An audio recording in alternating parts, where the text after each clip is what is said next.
जय Hind everyone. Welcome to our YouTube channel learn with Gauri. कैसे हैं भाई आप लोग? तो अगर आप इस चैनल पे न्यू हैं और आप 14 सितंबर को एनडीए एग्ज़ाम देने जा रहे हैं तो भाई आप बिल्कुल सही जगह आए हैं, क्योंकि हमने ये एनडीए मैथ्स का फ्री कोर्स स्टार्ट किया है जिसमें आपको एनडीए मैथ्स की पूरी प्रिपरेशन कराई जाएगी। ठीक है, अभी तक हमने मैथ्स में मैट्रिक्स एंड डिटरमिनेंट्स एक चैप्टर कंप्लीट किया है, उससे रिलेटेड क्वेश्चंस किए हैं और पीवाईक्यू की एक क्लास की है। अभी ये दूसरी पीवाईक्यू की क्लास है। पीवाईक्यू हम 2015 टू 25 कर रहे हैं। ठीक है, ये दूसरी क्लास है। सेशन को स्टार्ट करते हैं। भाई आप लोग शेयर कर दीजिए चैनल को, जो आपके दोस्त हैं जो एनडी की प्रिपरेशन कर रहे हैं। फर्स्ट क्वेश्चन हमारा लास्ट क्वेश्चन के बाद है, if consider the following statement in respect of a non-singular matrix A of order n. A adjoint A transpose is equal to A into adjoint A whole transpose। देखते हैं भाई, A adjoint A transpose is equal to A adjoint A transpose। देखते हैं दोनों equal हैं क्या। भाई हमने एडजॉइंट और ट्रांसपोज की इस प्रॉपर्टी के बारे में पता है कि एडजॉइंट ए ट्रांसपोज इक्वल होता है एडजॉइंट ऑफ ए के ट्रांसपोज के। अगर ए का ट्रांसपोज करके उसका एडजॉइंट निकाले या एडजॉइंट ए का ट्रांसपोज कर दे तो दोनों इक्वल होते हैं। मतलब ये फर्स्ट जो हमारा ऑप्शन है ये करेक्ट है।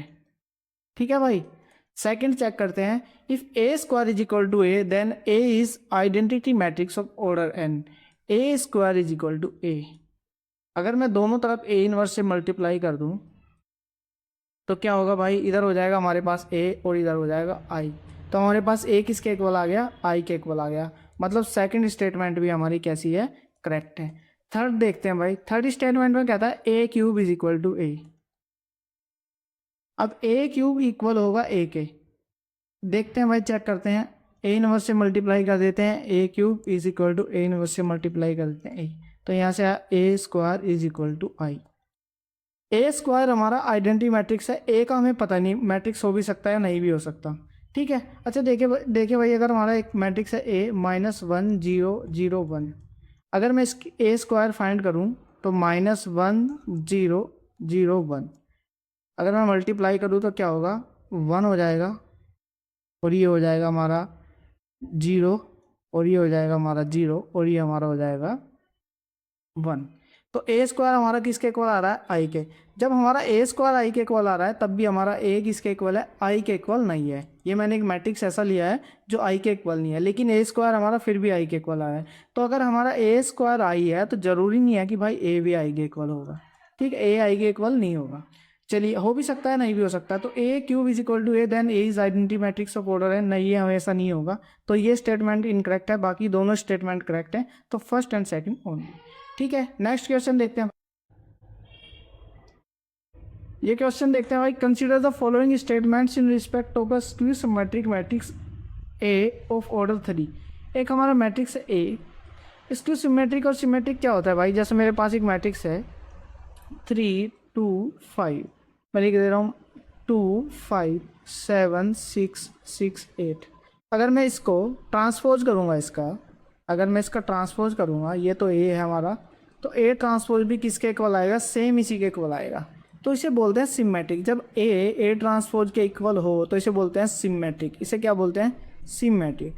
अगर हमारा ए माइनस ए ट्रांसपोज के इक्वल हो जाए, दोनों एक दूसरे के निगेटिव हो जाए, तो इसे बोलते हैं स्क्यू सिमेट्रिक। अच्छा, अब बताओ भाई, मैंने इस रो को इस कॉलम में चेंज किया है। ठीक है, ऐसा कैसे हो सकता है कि, अच्छा एक मैं लिख रहा हूँ ए, ये हो गया हमारा 3 -2 -5 2 5 7, ये हो गया 6, ये हो गया -6 और ये हो गया 8। ठीक है, अब मैं ए ट्रांसपोज कर रहा हूँ भाई। ठीक है, 3 -2 -5 2 7 6 5 -6 8। ठीक है, अच्छा देखना, सारे एलिमेंट निगेटिव हो गए ना, जो इसमें पॉजिटिव थे सब निगेटिव हो गए, छोड़ के इसको और इसको, ये निगेटिव नहीं हुए, ये एज इट इज है।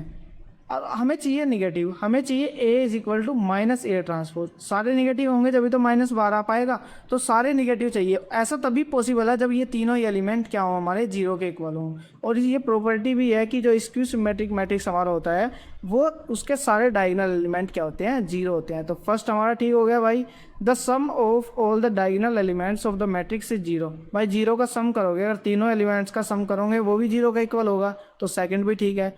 ए इज ऑर्थोगोनल मैट्रिक्स, ऑर्थोगोनल में क्या होता है, a into a transpose is equal to होता है हमारा आई।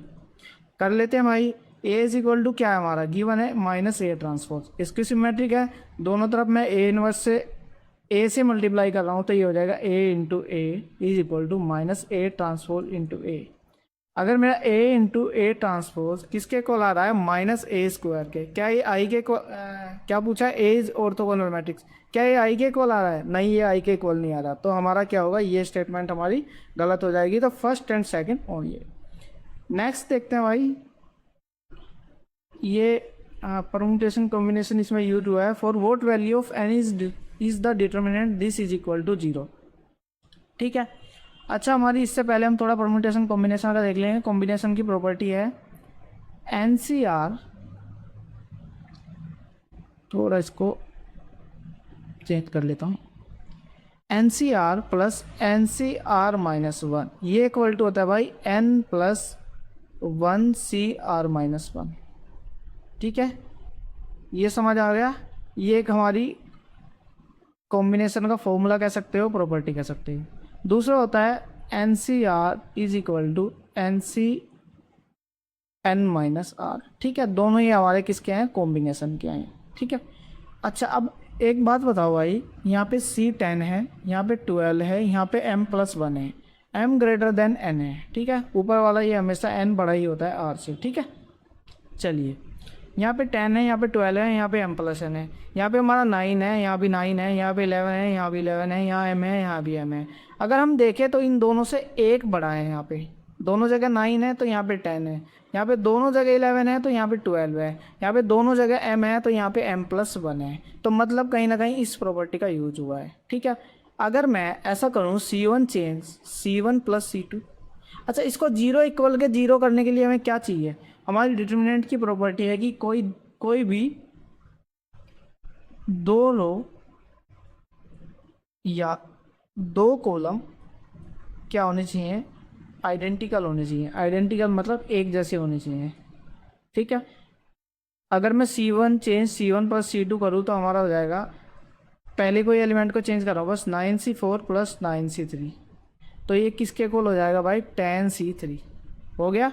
तो मतलब पहला एलिमेंट हो गया 10C3, दूसरा हो जाएगा 12C5, तीसरा हो जाएगा MC6, M+1C6 हो गया। ये दूसरी कॉलम एज इट इज रखी जाएगी और तीसरी कॉलम हो जाएगी 10CN-2, 12CN और M+1CN+1। अब ये दोनों कॉलम इक्वल होनी चाहिए, इक्वल होंगी भी भाई, क्योंकि ये फर्स्ट एलिमेंट तो हमने इक्वल ले आए, तो दूसरा इक्वल होना चाहिए, तभी ये जीरो के इक्वल होगा पूरा डिटर्मिनेंट। अच्छा तो यहाँ से n की वैल्यू निकाल सकते हैं भाई, n-2 किसके इक्वल है, 3 के, तो n किसके इक्वल हो गया, 5 के। यहाँ से डायरेक्ट निकाल सकते हैं n की वैल्यू 5 के इक्वल। यहाँ से n+1 किसके इक्वल है, 6 के, तो n किसके इक्वल हुआ, 5 के। तो ऑप्शन हमारा बी करेक्ट है। ठीक है, नेक्स्ट क्वेश्चन देखते हैं भाई,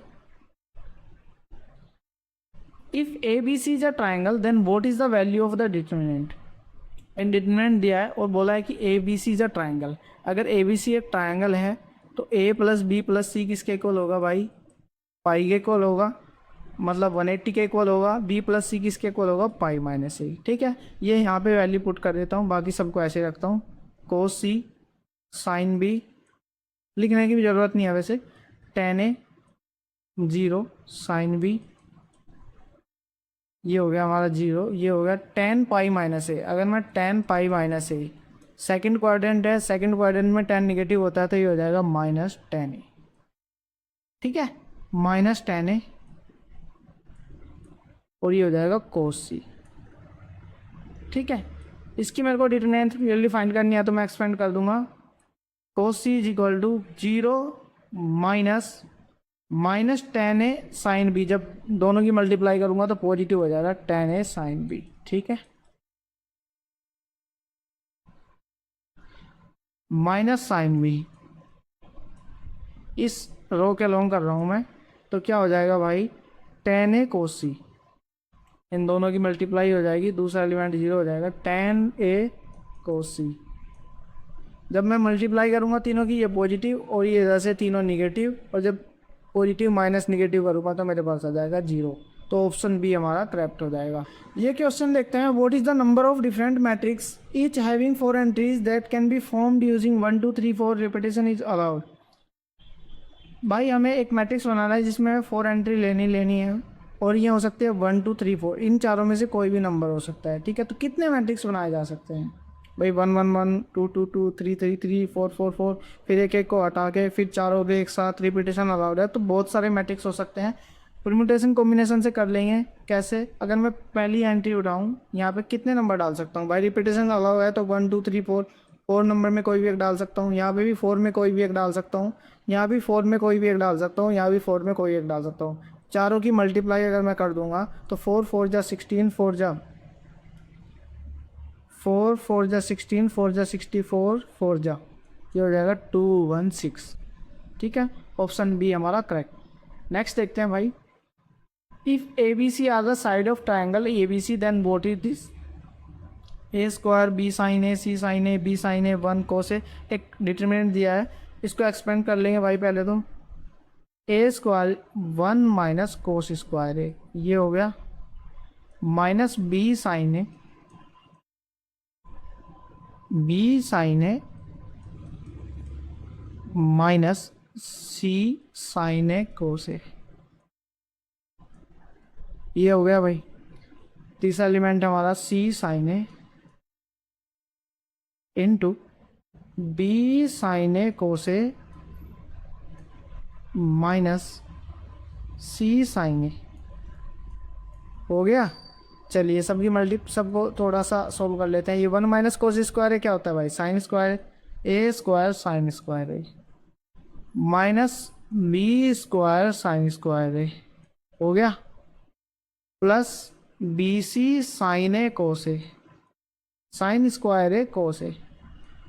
ठीक है, आगे हो गया हमारा बी सी साइन स्क्वायर है कोस ए, और लास्ट एलिमेंट हो गया माइनस के सी साइन स्क्वायर ए।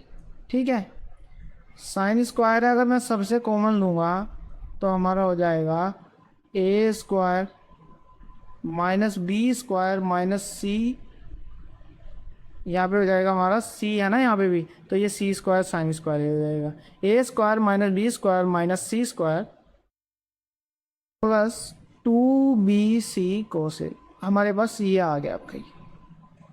ठीक है, ट्राइंगल में हम पढ़ते हैं भाई कि अगर मेरे को कोस ए चाहिए तो cos a is equal to होता है B square plus C square minus A square by 2bc।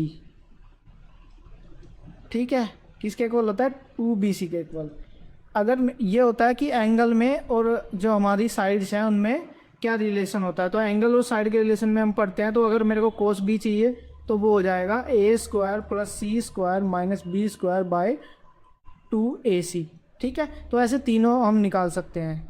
कोस सी चाहिए तो ये हो जाएगी A square plus B square minus C square by 2ab। ठीक है, तो तीनों ऐसे निकाल सकते हैं, उसी का यूज करेंगे हम भाई, उसी का हम यूज करेंगे।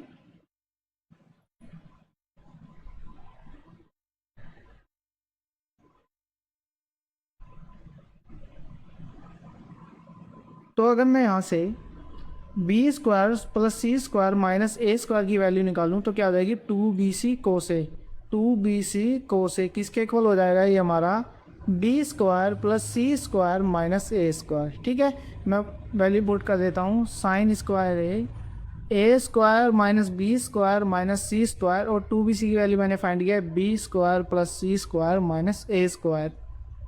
सब कैंसिल आउट हो जाएंगे भाई, तो हमारा हो जाएगा 0। ठीक है, तो ऑप्शन ए हमारा करेक्ट हो जाएगा। नेक्स्ट देखते हैं, if a is equal to this then which of the following statement is correct. A inverse is equal to adjoint a. पहला देखते हैं a inverse is equal to adjoint a. अच्छा होता क्या है भाई ए इनवर्स? ए इनवर्स होता है हमारा sir adjoint of A divided by determinant of A. ठीक है, अगर डिटर्मिनेंट ऑफ ए 1 के इक्वल हो जाए तो हमारा ए इनवर्स किसके इक्वल हो जाएगा? एडजॉइंट ऑफ ए के इक्वल हो जाएगा। की बात है, ठीक है, चेक कर लेते हैं एक बार। ए हमारा है साइन 2 थीटा। अगर मैं इस फॉर्मूले को 2 साइन स्क्वायर थीटा माइनस 1 को कोस 2 थीटा की टर्म में लिखूँ तो कोस 2 थीटा हो जाएगा 0 हो जाएगा। ये कोस 2 थीटा, ये साइन 2 थीटा का फॉर्मूला लिखा हुआ है, ये 0, ये 0, ये 0, ये ऊपर। ठीक है, अगर मैं इस कॉलम के अलोंग इसको सोल्व करूँ तो 1 इंटू हमारा हो जाएगा sine square theta plus cos square theta, जिसकी वैल्यू 1 होती है, इसकी वैल्यू भी 1 हुई और 1 इंटू 1 होगा। मतलब ये स्टेटमेंट करेक्ट है, ए इनवर्स एडजॉइंट ए के इक्वल होगा। ठीक है, चलिए ए इज स्क्यू सिमेट्रिक मैट्रिक्स। भाई अगर मैं इसको ए ट्रांसपोज निकालूं तो क्या होगा? सेम इसी के इक्वल आ जाएगा, साइन 2 थीटा कोस 2 थीटा 0 पूरा निकालूंगा तो सेम इसी के इक्वल आ जाएगा। तो A is equal to A transpose, जो कि सिमेट्रिक मैट्रिक्स है ना कि स्क्यू सिमेट्रिक। तो ये हमारा गलत हो गया। आगे है a inverse is equal to A transpose. A inverse is equal to A transpose. भाई अगर हमारा ए इनवर्स ए ट्रांसपोज के इक्वल है, अच्छा ए इनवर्स होता क्या है? ए ट्रांसपोज हो जाएगा यहाँ से, ए इनवर्स होता है हमारा आई, इसके इक्वल हो जाएगा ए ट्रांसपोज के। हमारा आई किसके इक्वल हो जाएगा? ए ट्रांसपोज के। ये क्या है भाई? ये हमारा होता है सब ऑर्थोगोनल मैट्रिक्स। ठीक है, मैंने पढ़ाया है ऑर्थोगोनल मैट्रिक्स वगैरह ये सब, चेक कर लूँगा भाई। साइन 2 थीटा अगर ये ऑर्थोगोनल मैट्रिक्स हुआ तो तीसरी स्टेटमेंट करेक्ट है, नहीं तो इनकरेक्ट है। कोस 2 थीटा 0 0 1, साइन 2 थीटा ये हो गया 0 0 और ये हो गया कोस 2 थीटा। ठीक है, इसकी इसी के ट्रांसपोज में अगर मैं मल्टीप्लाई करूँगा तो हो जाएगा साइन 2 थीटा कोस 2 थीटा, ये हो जाएगा हमारा 0 0 1 साइन 2 थीटा 0 0 कोस 2 थीटा। तो जब आप मल्टीप्लाई करोगे दोनों की तो आप पाओगे कि वो आई के इक्वल नहीं है। ठीक है, क्योंकि दोनों ए की और ए में मल्टीप्लाई, ए ट्रांसपोज भी तो ए के इक्वल है, तो ए की भी ए में मल्टीप्लाई करें तो ए स्क्वायर आएगा। कोई भी आ सकता है, एक नया हमारे पास मैट्रिक्स आएगा। तो ये स्टेटमेंट भी हमारी रॉन्ग हो जाएगी। Which of the following statements are correct? 1 only. ये क्वेश्चन देखते हैं। If in a triangle A B C sine cube A plus sine cube B plus sine cube C is equal to 3 sine A sine B sine C. अगर मैं इसको ऐसे लिखूं कि मैं साइन ए को एक्स लिख लेता हूं, साइन बी को वाई और साइन सी को जेड, तो ये क्या स्टेटमेंट है भाई? X cube plus y cube plus z cube is equal to 3xyz। या इसको लिख सकते हैं x cube plus y cube plus z cube minus 3xyz is equal to 0। जब ये 0 के इक्वल होगा तो इसको जब हम एल्जेब्रिक प्रॉपर्टी है इसको जब ओपन करते हैं तो ये होता है x plus y plus z into x square plus y square plus z square minus x y minus y z minus z x is equal to 0।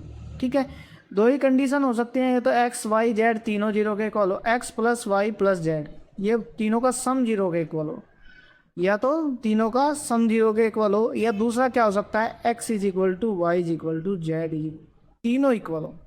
भाई तीनों इक्वल होंगी मतलब या तो ये 0 के इक्वल होगा या ये 0 के इक्वल कब होगा? जब तीनों एक्स वाई जेड आपस में इक्वल होंगे। ठीक है, एक्स वाई जेड अगर इक्वल होंगे, ए बी सी ट्राइंगल की के एंगल हैं, अगर तीनों एंगल इक्वल होंगे तो तीनों 60 डिग्री के होंगे, तीनों 60 डिग्री के होंगे। और अगर मेरे को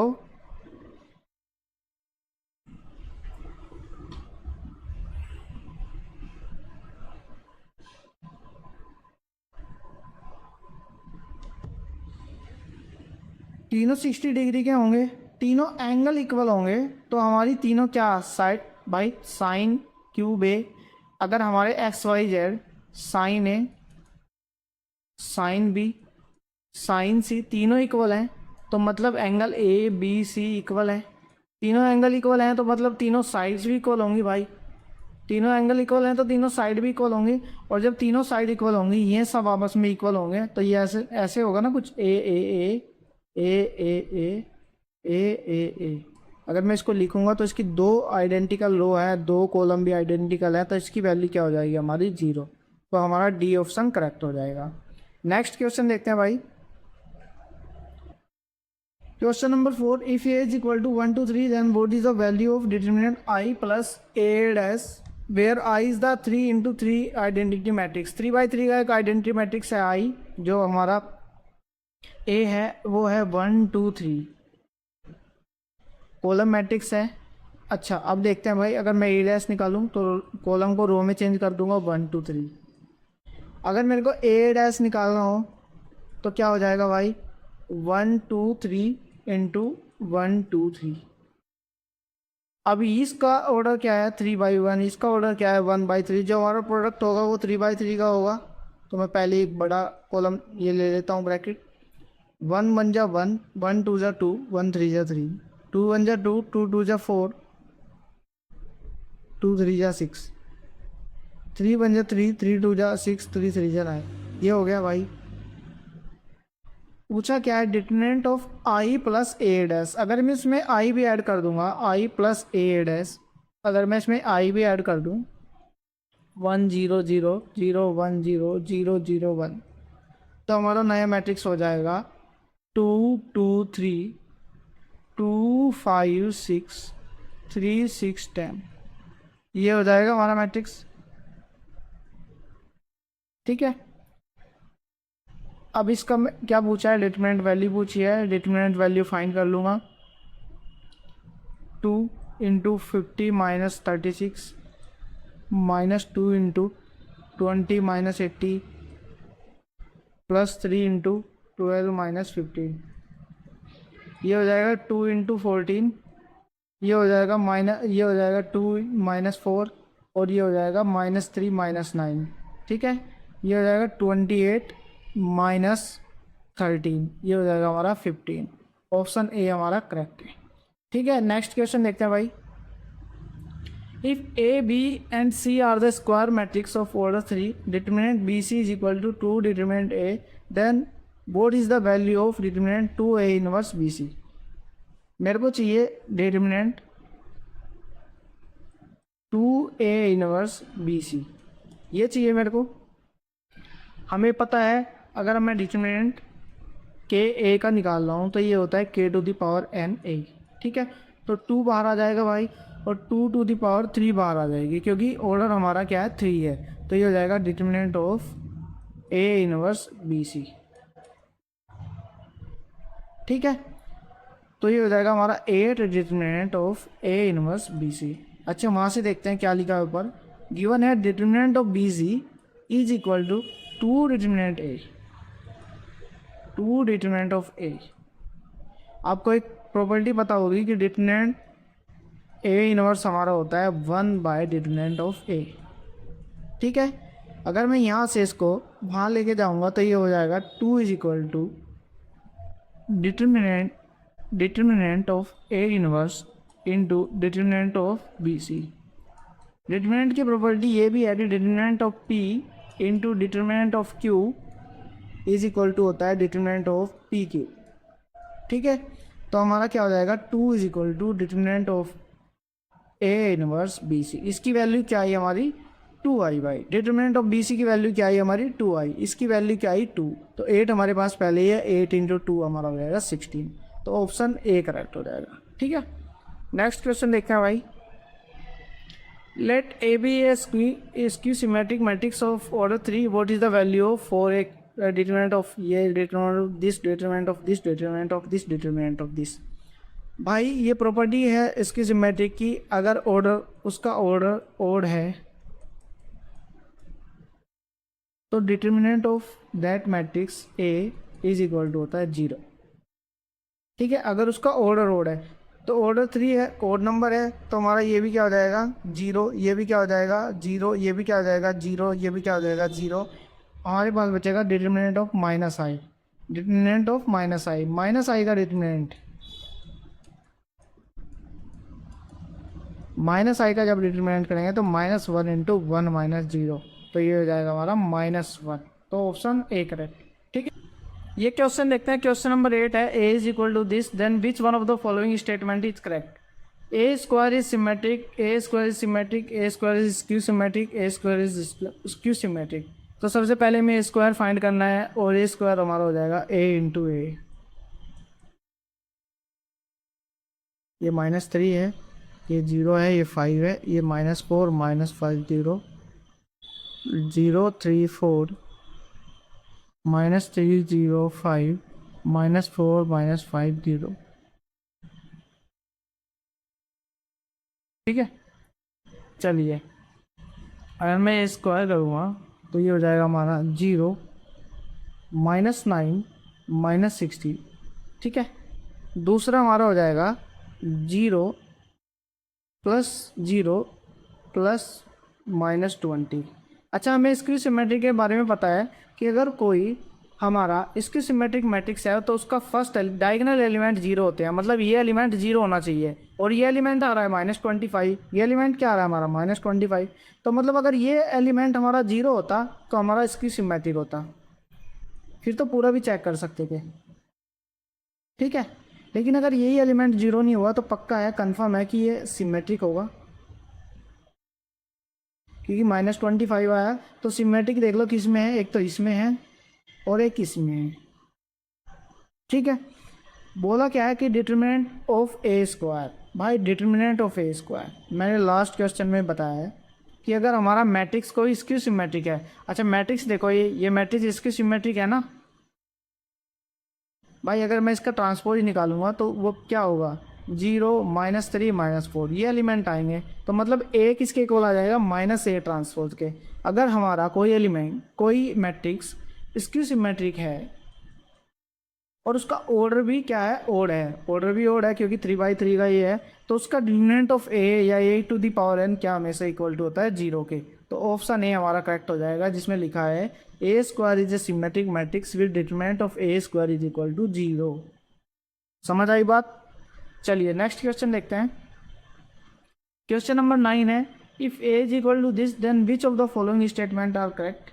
a⁴n will always be a singular for any positive integer n। a square n क्या भाई, 2 0 0 0 3 4 0 3 0 0 0 4 2 0 0 0 3 0 0 4 0 0 0।